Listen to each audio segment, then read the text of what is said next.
후보자님의 교육적 철학이 나와야 되는 거거든요. 자유형 사육, 특수 목적 소개인전, 지역의 큰 정책과 관련해서는 좀 더 지금이 생각해야 할 점만 답했습니다. 연합뉴스 김원빈. 대통령실은 사퇴 여론이 제기되는 강선우 여성가족부 장관 후보자와 이진수 교육부 장관 후보자의 정치 문제와 관련해 기류변화는 없다고 밝혔습니다. 안희정 대변인은 오늘 대통령실에서 기자들과 만나 인사 부분의 과정을 면밀히 들여다보고 있고 다양한 요구들도 받고 있다며 이같이 말했습니다. 따라서 이재명 대통령은 내일 일기 내각 장관 후보자들의 인사청문회 일정이 모두 끝나면 여론의 추이를 종합적으로 살펴보고 임명 여부를 최종 판단할 것으로 보입니다. 이와 관련해 강 대변인도 모든 과정을 다 살펴보고 나서 인사권으로 답하지 않을 것이라고 설명했습니다. 앞서 대통령실 분위기가 강 후보자 자진 사퇴로 기울었다는 일부 매체 보도가 나왔지만 이주연 총수석은 입장문을 내고 사실과 다르다고 부인했습니다.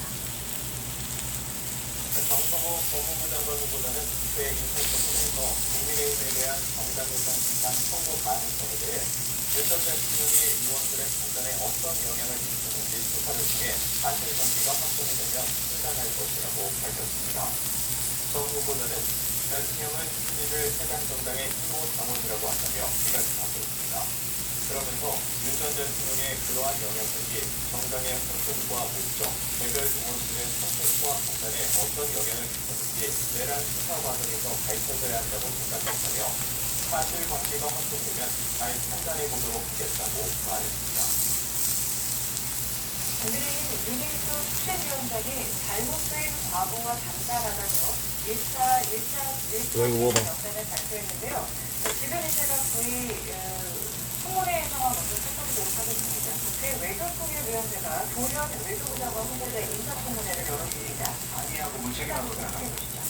매우 중요한 세 가지 자료를 요구를 했는데 위원장님께서 촉구를 해주시면 좋을 텐데요. 다음과 같습니다. 첫 번째는 우크라이나의 여권 사용 허가 기록을 요구했습니다.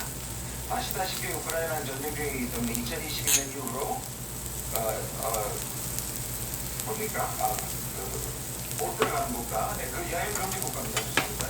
국회 외교통일위원회 조현 외교부 장관 후보자의 인사청문회 장면 보고 있는데요. 지금은 인사 진행 자료이 진행 중이고 잠시 후에 의원들의 질의가 시작되면 다시 현장 연결해서 화면 전해드리도록 하겠습니다. 예, 앞서 말씀을 드렸듯이 이 국민의힘 윤희수 수신위원장이 1차 인적 세실 영장을 발표했습니다. 나경원, 윤상현, 장종현 의원과 홍원석 비대위원장 등 4명을 지목했는데 당사자들은 불쾌감을 드러냈습니다. 이재동 기자입니다. 짧게 잘라봐. 너무 길어. 국민의힘 윤희수 혁신위원장이 인적 쇄신 대상 4명을 공개했습니다. 단절에 저항하고 당을 탄핵의 바다에 밀어넣고 있는 나경원, 윤상현, 장동혁 의원, 송원석 대표는 스스로 거취를 맺으십시오. 윤 위원장은 거취가 탈당을 뜻하냐는 질문에 명확한 잘라놓은 거 답을 먹어, 이거. 얘기하지 않았습니다. 어? 다만 이들이 잘라놓은 거 먹으라고, 이거. 거취를 정하지 않고 꺼봐. 자격을 정지시킬 수 있는 당원 또한제 1호 대상이 될 수 있다고 경고했습니다. 더 나아가 윤 위원장은 2차, 3차 인적 쇄신 명단도 나올 것이라고 예고했습니다. 오는 일요일 의원총회 때 의원 전원이 개파 활동을 근절하고 분열을 보장하지 않겠다는 서약서를 제출하라고도 요구했습니다. 10년이라는 결과가 출현해서 당의 의사결정을 전행하고 근래에는 친한파라는 결과가 등장해서 지금도 언더 73이라는 명찰을 동태전. 혁신위원장의 거취 정리 요구에 당사자들은 내심 불쾌감을 드러냈습니다. 송원석 비대위원장은 일단 즉답을 피했지만 혁신위가 당의 역량 강화를 위한 혁신을 위한 신경으로 모든 일이 있었을 것이다 라고 생각을 합니다. 광장 세력을 안방으로 끌어들였다는 윤 위원장 지적에는 전혀 공감이 안 된다고 반박했습니다. 나경원 의원이 침묵을 지킨 가운데 윤상현 의원은 당을 위해 희생할 준비가 돼 있다면서도 자신을 혁신위로 불러달라고 강했습니다. 특히 장동혁 의원은 선거 때만 쓰고버리는 장군요? 것이 혁신이라면 더 이상 희망이 없다며 이번 쇄신 명단 발표를 오발탄이라고 비판했습니다. 연합뉴스 TV 이재동. 예, 방금 들어온 속보 전해드리겠습니다.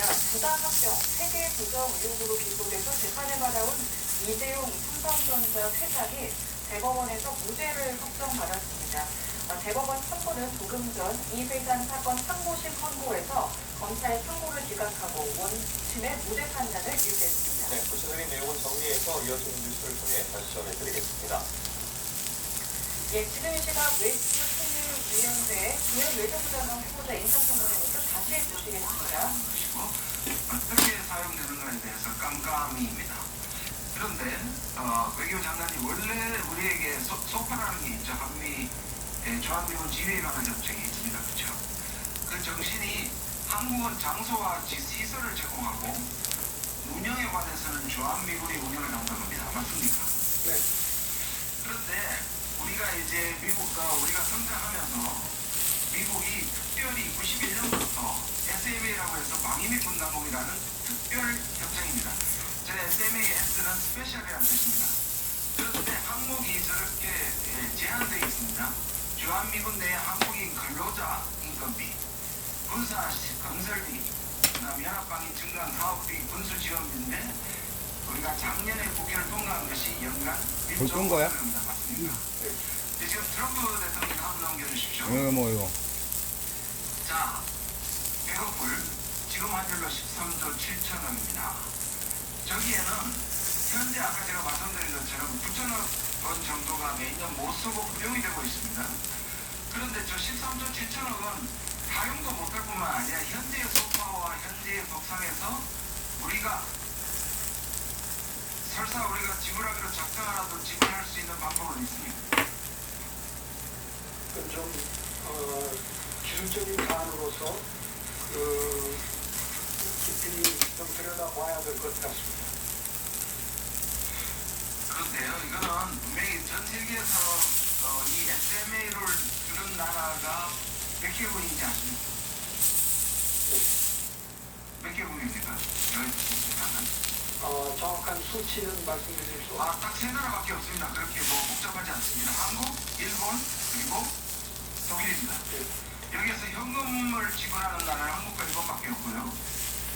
특히 일본은 매년 꼬박 우리가 사는데. 예산하듯이 먼저 예산을 정하고 오바. 그 예산을 지불하고 성주로 보내. 바로 처리가 되는데 우리는 중액만 가지고 계속 올라가는 이거 거 아시죠? 청주로 보낼까 이거? 이것도 굉장히 불평등함에도 불구하고 미국의 이러한 부당한 요구, 특히 트럼프 대통령은 계속 4만 5천 명이라는 잘못된 주한미군 숫자를 얘기하면 지금 10배를 얘기하고 있는데 혹시 기본적으로 이런 틀린 팩트에 대해서 외교부가 장관이 되시면 바로 성안이라도 보내서 이 부분을 좀 교정할 생각은 없으신지요? 너무 익었다 이거. 기회와 통로를 통해서 그런 문제점을 지적할 수 있다고 생각합니다. 예, 두 번째 보겠습니다. PPT 좀 띄워주십시오. 동태를. 찍어지고 있는데요. 저도 요거 고민을 뭐. 했습니다. 이분을 이 인천에서 얘기하는 것이 오히려 이 사람의 영향력을 키워줄 걱정도 되지만 또 반면에 보면 실제로 지금의 미국 정부의 입장을 보면 이 사람이 지금 자가 발표인지 모르겠지만 최종 후보, 다시 말해서 주한미국 대사의 최종 후보는 내정됐다는 얘기를 하고 다니기 때문입니다. 자, 이분을 보시면 지금 서울시에 초청 왔다가 무산됐고요. 이 부분도 밝혀져야 되는데 이제 서울대 갔다가 무산돼서 밖에서 지금 시위한 장면입니다. 이재명 대통령을 차이나리라고 얘기합니다. 아예. 그리고 부정선거를 퍼뜨리고 있습니다. 물론 미국에서 사법대사를 하기는 했지만 보다 보십시오. 이번뿐만 아닙니다. 지금 에디 첸, 그 다음에 살살살살. 의원 미셸 스틸, 이거 다 굳었어. 현재 아니야, 흔들어. 흔든 게 완전히 아니 썩겠는데. 한번 보십시오. 이런 기본적으로 거는 뭐야? 이재명 정부의 정통성과 살살 뿌려봐봐. 살살. 헌법을 부정합니다. 오늘 재연절입니다.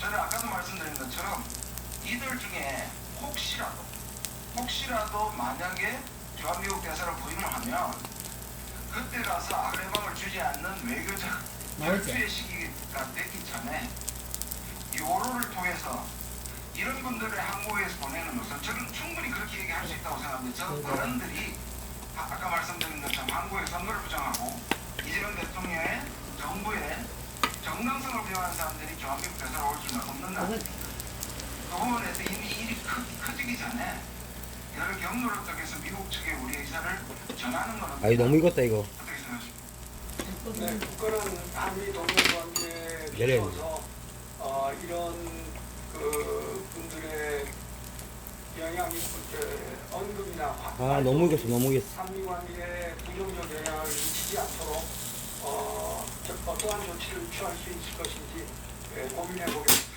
제가 이걸 이 사람들의 발언 때문에 이 정도로 문제를 삼는 게 아니고요. 이재명 대통령이 당선이 되고 난 다음에